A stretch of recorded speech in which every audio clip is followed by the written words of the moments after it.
जय श्री राम साथियों। 14 दिन की शुरुआत वीर शिवाजी महाराज जी के दर्शन करके यात्रा प्रारंभ की। पानीपत से आगे निकलते ही दीवारों पर अनेक कवियों, अनेक महर्षियों की प्रतिमाएं बनी हुई थीं। तेज धूप के कारण भाई मनोज के यहाँ जूस पिया और भाई से वार्तालाप हुई। यात्रा के आगे चलते हमने शनि महाराज जी का मंदिर देखा, जो बाहर से तो एक छोटा सा मंदिर था, लेकिन अंदर इसने एक भव्य रूप ले रखा था। अंदर भोलेनाथ जी के दर्शन किए तथा सभी देवों की प्रतिमाओं पर दर्शन किए तथा उनके बारे में जानकारी ली। आगे बढ़कर हमने भोलेनाथ जी की स्वर्ण प्रतिमा के दर्शन किए तथा माता जी के दर्शन किए और वहाँ दुर्गा माता जी के दर्शन भी किए। आगे हम भव्य मंदिर को देखने चले। आगे श्री खाटू श्याम जी, उनकी प्रतिमाओं के दर्शन किए। श्री बांके बिहारी जी, उनकी भी प्रतिमाओं के दर्शन किए तथा जो मंदिर है शनिदेव महाराज जी, इनके दर्शन किए तथा मंदिर को आगे की ओर देखने के लिए आगे बढ़े।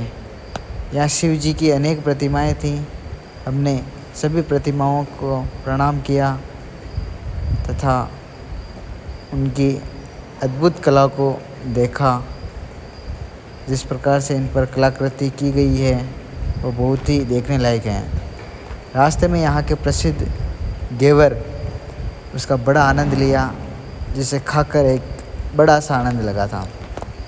हम करनाल की ओर आगे बढ़ रहे थे। वो आशा लेकर नहीं बढ़ रहे थे जो कल हमने पानीपत के लिए ली थी, लेकिन ये हमारी आशाओं से अनेक बेहतर निकला, क्योंकि ये नगरी दानवीर कर्ण द्वारा बनाई गई, द्वारा स्थापित की गई नगरी थी, जहाँ हमें महाराणा प्रताप जी के भी दर्शन हुए, जो कि एक महाराणा प्रताप चौक के नाम से प्रसिद्ध है। यहाँ पे हमने यहाँ बहुत ही आश्चर्यजनक चीज़ें पाई।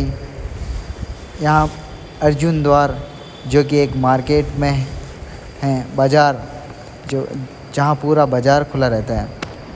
करनाल में प्रवेश करके अंदर माँ दुर्गा भवानी का एक स्वर्णिम मंदिर हमने देखा, जो कि बहुत ही भव्य रूप लेकर खड़ा हुआ था, जहाँ अनेक प्रतिमाएं स्थापित कर रखी थी।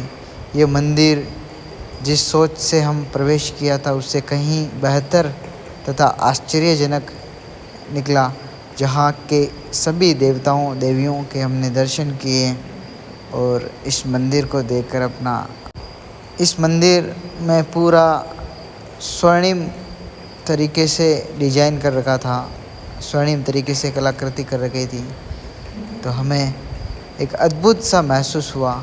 वहाँ भी भोलेनाथ जी के हमने दर्शन किए तथा मंदिर में आगे की ओर बढ़े।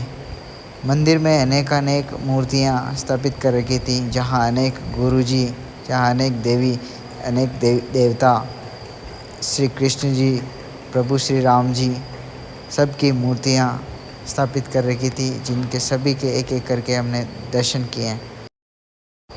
पंडित हेतराम जी की गुफा के हमने दर्शन किए और मंदिर से अनेक प्रतिमाएं,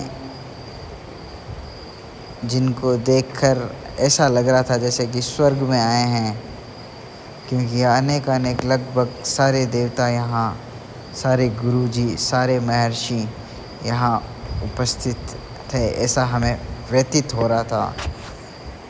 हम सभी के दर्शन करके मंदिर से बाहर की ओर निकले। वहाँ के स्थानीय गुरुजी से हमने यात्रा के बारे में चर्चा की तथा उन्होंने मार्गदर्शन किया। मंदिर से बाहर निकलते ही हमने एक सिंचाई नदी देखी, जिसमें काफ़ी तेज़ बहाव से पानी आ रहा था तथा हम किनारे के पास बैठकर विचार विमर्श कर रहे थे। आगे हमने कर्ण झील को देखा, जो कि हमारे दानवीर कर्ण के नाम से हैं। और अंतिम में हम करनाल के अंतिम सीमा पर एक दरवाज़ा जिसका नाम श्रीमद् भगवत गीता द्वार, जो कि अद्भुत और आश्चर्यजनक द्वार था, इस द्वार को देखकर मन में खुशी सा महसूस हुआ और हम करनाल की सीमा से आगे बढ़ते हुए कुरुक्षेत्र की ओर जा रहे थे। जो आशाएं हमने नहीं की थी उससे अच्छा हमें करनाल को मिला। धन्यवाद करनाल।